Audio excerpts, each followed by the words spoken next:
ठीक।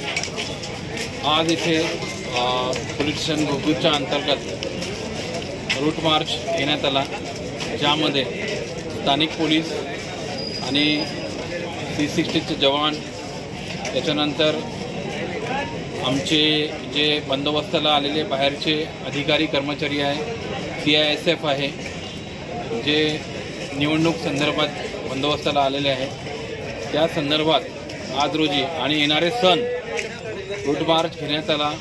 आणि जे आपला मुख्य रस्ता आहे तिथून ज्या मिरवणुका निघतात किंवा गावामध्ये एक रूट मार्चचा उद्देश असा आहे की किती स्टाफ आमच्याकडे अवेलेबल आहे आणि काय आम्हाला समोर करायचं आहे।